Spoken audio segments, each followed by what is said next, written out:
In the last session, we learned about image formation by a plane mirror and the concept of object and image itself, and also about real versus virtual objects and images. What were the characteristics of the image formed by the plane mirror? One, the size of the image was the same as the size of the object. Second, the image was located the same distance behind the mirror as the object is in front. We say that object distance is equal to image distance. Third, the image is erect but laterally inverted. The fourth is that the image is virtual. In this session, let us do some numericals on plane mirror, and also we will learn about field of view, and we will see the situation of reflection by two plane mirrors placed at some angle between them, and that's going to be very interesting. Let us take this first question. A boy stands 5 meters from a plane mirror, and therefore he sees his image, which is 5 meters behind the mirror. Object distance is equal to image distance. Now he moves 2 meters farther from the mirror. What was the distance between the boy and his image earlier and now? So earlier, when he was 5 meters in front of the mirror, this is O is the object, that is the boy, and I is his image. The image is 5 meters behind the mirror. So the distance between the object and image was 10 meters earlier. Now what happens? The boy moves 2 meters farther, so the object distance now becomes 5 plus 2, 7. So the image distance also becomes 7. That means the image moves by 2 meters to the right. Earlier, the separation between the object and image was 10 meters, now it is 14 meters. That means something very interesting about speed of the image if the object has a certain speed with respect to the mirror. Suppose the boy was running away at a speed of v meters per second in general. Then the boy would cover a distance of v meter in 1 second like this. Suppose the boy was here, the object was here, and he moves in 1 second away from the mirror by v meters. The mirror is somewhere here. The image was somewhere here. It will also move away by a distance of v meters. The separation between the boy, this is the new position of the boy, and this is the new position of the image of the boy. The separation between the boy and the image increases by 2v meters. The relative separation increases by 2v meters. So therefore, the relative velocity between the boy and the image is 2v meters per second. Let us understand this once again. The boy moves with the speed of v meters per second to the left. The image also moves with v meters per second, but to the right. Now, both these speeds were as seen by me. I am an observer on the ground. I see the mirror, which is stationary, and I see the boy running away, and I see the image of the boy running away. I am the observer, and I am standing on the ground. I'm stationary on the ground, and that is actually called ground frame of reference. So the boy's velocity was v meters per second to the left with respect to the ground, and the image speed was v meters per second to the right with respect to the ground. But with respect to each other, that is, the velocity of the image as seen by the boy with respect to the boy is not v but 2v. Why? Because the separation between them increased by 2v meters per second. The relative velocity of the image with respect to the boy is 2v. Suppose the boy runs towards the mirror, exactly same situation would happen. That is, the relative velocity of the image with respect to the boy would be 2v meters per second in terms of magnitude. But with respect to the ground, it will still be v. Now here, when I say with respect to ground, it is also with respect to the mirror, because mirror is stationary. So mirror is as good as the ground. Suppose the mirror moves but the boy doesn't move. What happens then? The boy is standing 4 meters from a mirror and he sees his image 4 meters behind the mirror. The boy doesn't move at all with respect to the ground, but the mirror is moved 1 meter closer to the boy. Again, what was the distance between the boy and the image earlier and now? So earlier, boy is the object 4 meters away, image 4 meters away from the mirror. Now the mirror moves 1 meter closer. So the object distance becomes only 3 meters. So the image distance should also be 3 meters, but all these distances are measured from the mirror. So this is the position, I dash is the position of the new image, which is 3 meters away from the new position of the mirror. With respect to the ground, how much did the image move? The image was earlier here. This is the new position of the mirror, and the image formed earlier was 5 meters away from the new position of the mirror, but now it is only here. It is 3 meters away, so it has moved by 2 meters. The image has moved from I to I dash, and that distance is 2 meters. So earlier the separation between the boy and the image was 4 plus 4.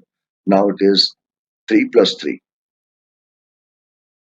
Earlier, the relative separation between the boy and the image was 8 meters. Now it is 6.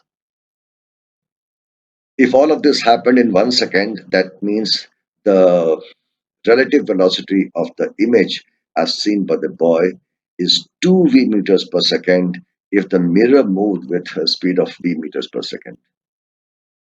The object didn't move at all, but the image had to move because the mirror moved. But if the mirror moved 1 meter, the image actually moved 2 meters, not 1 meter. I hope it is clear from the drawing.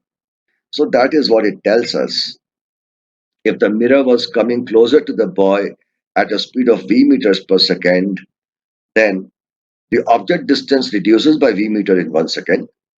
So does the image distance, but from its original position, the image has moved by 2 v meters. Therefore, the image speed with respect to ground is 2 v meters per second. And since the boy is stationary, the boy is as good as the ground now. Therefore, this is also with respect to the boy. If you reverse the situation that the mirror moved away from the boy, then again you will find the relative velocity of the image with respect to the boy is 2 v meters per second if the mirror speed was v meters per second. In a general question, you may find that the boy moves and the mirror also moves. The boy moves, the mirror moves. Both of them move. Then how does the image move? Nothing so special about it. Just combine the two motions. First, analyze when only the boy was moving and then see where the image goes. And then see only the mirror moving and see where the image now moves. So combine the two movements of the mirror and that will give you the answer for the new position of the image. In a general case where the object is moving as well as the mirror is moving. These are very interesting questions. Finding the image. In the first question, some rays are drawn.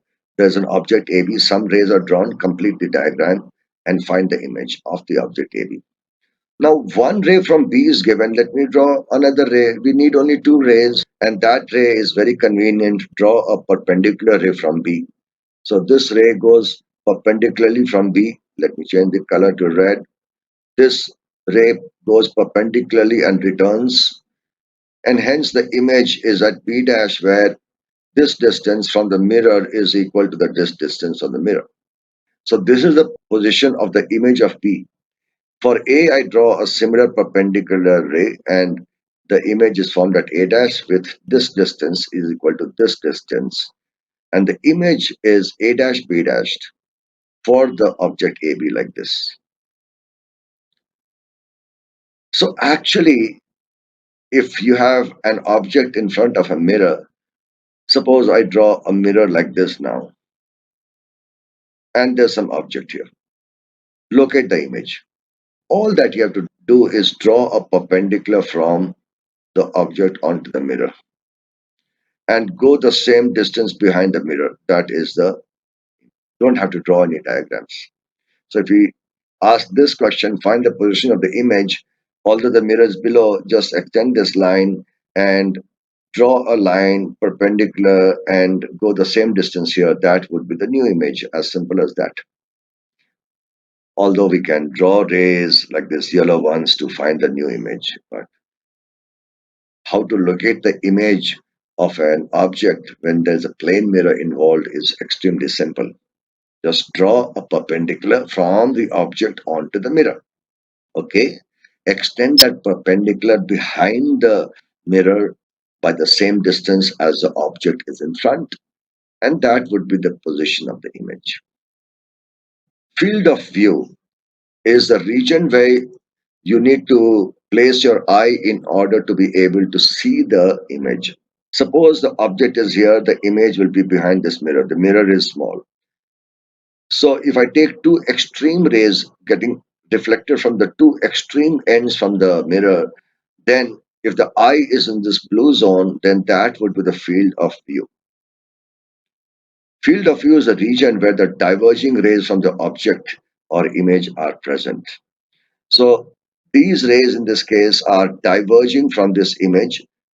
In this region, if you place your eye, then you can see the image. But if you place your eye somewhere here, then you can't see the image because no rays are going there. In the second case, the mirror is small. What is the field of view? This time I'm drawing from the object. Two extreme reflected rays. Then this blue region is the field of view. Draw the field of view in this case. There's an object here and there's a mirror here. So let me go by the image method. The image of A will be here. A dash, basically draw perpendicular to the mirror and go the same distance behind the mirror. So that is the image. Now draw two extreme reflected rays. Then this blue region, this region is the field of view. All right. Let's do this question, which is very interesting. There is a source of light P here, which is placed a distance L from a mirror whose size is D. And a man is walking at a distance 2L from the mirror along this line. What is the greatest distance over which he can see the image of the bulb? So let's locate the image. The image will be at a distance P here, right?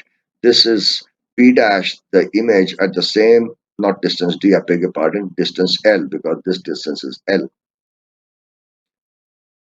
And then draw the extreme reflected rays. Draw the extreme reflected rays. So this is the region PQ where he can see. So look at this diagram. This is B, the bulb, and this is B dash, the image. And this is the mirror. Now, simple similar triangle concept. The man is walking along this line and he was at a distance 2L. Since the bulb was at distance L, then this is L and this is L, right? And this is D. And B dash would be at a distance L. So the height of this triangle is 3L. Now this triangle has a height of L and the base of D. And this triangle has a height of 3L. Therefore, it should have a base of 3D, and therefore the answer is 3D. PQ is the distance that we were interested in. Right. Now, images formed by two plane mirrors. Suppose two plane mirrors inclined at some angle and there's an object placed here. How do we find the number of images formed by these two plane mirrors? Will there be only two images? No. We get multiple images, not just two, because the rays reflected from one mirror get reflected again by the second mirror, and each reflection creates an image. Each reflection creates an image. And In other words, we can say that the image formed by one reflection acts as the object for the second reflection, and therefore this process keeps going on and on and on until no more reflection can occur from any mirror. Let us see this case. We have mirror 1 and mirror 2. The image formed by mirror 1 is this I1 at the same distance behind. I draw perpendicular, same distance behind as the object is in front. This I1 is the image formed by mirror 1. Then if I draw a ray like this from the object, it reflects. This is a reflection, correct? First reflection from mirror 1 creates an image, which I'm calling I1. Then this ray comes and hits the second mirror. This is the second reflection, and then it goes off like this. Every reflection creates an image. So if I extend this line backwards, this is the image formed by the second reflection, and I'm calling it I12. This I12 means the ray first reflected from 1 and then from 2. So I12 is the image formed by that second reflection. But I can consider another bunch of rays like this also. No, this ray hits mirror 2 first, then mirror 1, and then goes away. So then what are the images? Due to this reflection, this ray is hitting the mirror 2, and if I extend it backwards, that is the image I2 formed directly by the mirror 2. Then the ray hits the mirror 1, and that's another reflection, and that creates an image I21, first by 2, then by 1. So like that, I have plotted 4 images. So in general, how many images are formed? Let us arrive at that result. To arrive at that result, I'm taking a special case of two mirrors inclined at 90 degrees to each other, and there's an object here. Okay, so let us first write the image created by mirror 1. So object is here, image will be exactly perpendicularly, draw perpendicular, go the same distance behind. That is the image formed by mirror 1. Similarly, this I2 is an image formed by mirror 2. But is that all? This I1 acts as an object for mirror 2. So extend this mirror 2 like this. This is an object for the mirror 2. So therefore it creates an image here, I12. Now this I2, which was created by mirror 2, is an object for mirror 1. The image of I2 is draw perpendicular, that is I21. We find that I21 and I12 are coinciding, and that is the end of further image formation. So there are 3 images formed.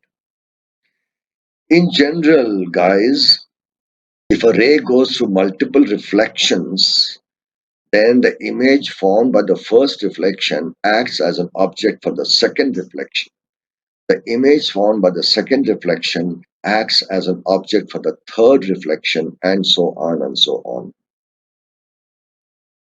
The very interesting thing is, with two plane mirrors inclined at 90 degrees, we get 3 images, and the location of the images is on a circle. All the images are on a circle, and the object is also the same circle. The center of the circle is the meeting point of the two mirrors, and the radius of the circle is the distance of the object from the meeting point of this mirrors. This is the radius r of the thing. How do we get this result? Very simple. This distance is equal to this distance, correct? And this is a perpendicular. Therefore, if I draw this line, it should be equal to r, isosceles triangle. This line is a perpendicular bisector, and this will be isosceles. By the same logic, this distance is equal to this distance. This is perpendicular to it. Therefore, if I draw a line like that, this line must be equal to r. Therefore, all the lines are equal to R. Therefore, all the images as well as the object lie on a circle whose center is the meeting point of the mirrors, and the radius of the circle is equal to the distance of the object from the meeting point of the two mirrors. This angle can be anything, 60 degrees, 30 degrees, 40 degrees, 90 degrees, whatever, but this rule will be obeyed. So let me give you a general rule. I'm not going to do the derivation. Suppose two mirrors are inclined at an angle theta. Then to find the number of images, calculate first a number n, 360 degree divided by theta degrees. First calculate n. Then the number of images would be n minus 1 if n is an even integer. Let's take this example. Here the theta is 90 degrees. Therefore, n is equal to 360 degrees by 90 degrees. That is equal to 4. It is even. Therefore, the number of images is n minus 1, 3. First calculate n, 360 degree divided by theta degrees. If that is even, then the number of images will be n minus 1. If it is odd, then slight complications. If n is odd and the object is placed symmetrically between the mirrors like this, suppose these are the two mirrors inclined at some angle, and the object is placed on the bisector, that is symmetrically, and you get n as odd. When you calculate 360 by theta, you get n as odd, and you find that the object is symmetrically placed, then again the number of images formed is n minus 1. On the other hand, if the object is not placed symmetrically, suppose object is here on some general line, then it is not symmetrically placed, then the number of images will be only n. And if that n is not an integer, then only take the integral part. Suppose after dividing you get 5.6, then you take that n as only 5, only 5, only take the integral part and then proceed as per this logic. That is a general formula. So please note this principles. The number of images formed by two plane mirrors. All images are formed on a circle, as I mentioned. So here is a ray diagram to show you the same thing. Two perpendicular mirrors. I take an object located at the point P. I've drawn the incident ray hitting the mirror OB first, then getting reflected, then hitting the mirror OA, and then going off, and the eye is placed here. So the first reflection creates this image. The second reflection produces this image, but directly this mirror OA was producing this image P1. Three images like this. Suppose there are two plane mirrors parallel to each other and an object is placed between them. How many images will be formed? Infinite. Because the angle between them now is 0 degrees. They are parallel. So n is equal to 360 by 0, that is infinity. And you can see here from this object P, the rays reflect from first mirror, then second, then third, then fourth, then fifth, then sixth, then infinite number of reflections will happen, therefore infinite images. You might have seen this if you go to a barber shop. They have two walls, one mirror is in front of you, one mirror is behind you. They put two mirrors so that you can see the back of your head. That is the idea of putting two mirrors. But if you look into the mirrors, you will see multiple images of yours. Actually, infinite number of images. Why? It's very simple. The theta is equal to 0, so n is equal to infinity. Application of plane mirrors. One is, of course, the looking glass. Second, as I told you about the barber shop, if he doesn't have another mirror on the wall, he will bring a small mirror behind your head to show you the back of your head so you can see whether the cutting is good or not. Kaleidoscope. It is like a prism where All the three sides of the triangle are plane mirrors, and inside you put some colored beads, bangles, which can move around. And when you look into it, you see colorful patterns. If you turn it around, the pattern will keep changing. Multiple reflections happen due to the three mirrors, kaleidoscope. Optician, does your eye test. To do the eye test, he must keep the letters like this at a certain distance. Only then he can do a proper test. But his shop is small, let us say. So what he does, he asks you to sit on a chair and asks you to look into the mirror and read off. Behind you is this kind of a thing which is laterally inverted. You see the image of this in the mirror, and the effective distance of this thing from your eye is calculated based on what is the distance between these two guys. That is the optician's letter board. Solar cooker has got a mirror. The sunlight comes and reflects and comes in here. Then it is covered with glass that creates a greenhouse effect, and hence the food cooks. This is also a reflection happening from this mirror. Periscope is used to see things above the water surface. If you are in a submarine and you want to see what is above the water, then from inside the water itself, you can see what is happening outside. So the surface of water may be somewhere here. You are inside the water, under the water, and there's a mirror here. Rays of light come and hit, they reflect off. Then there's another mirror below, and after the reflection, it enters your eye. So you can see an object here by these two reflections. Periscope.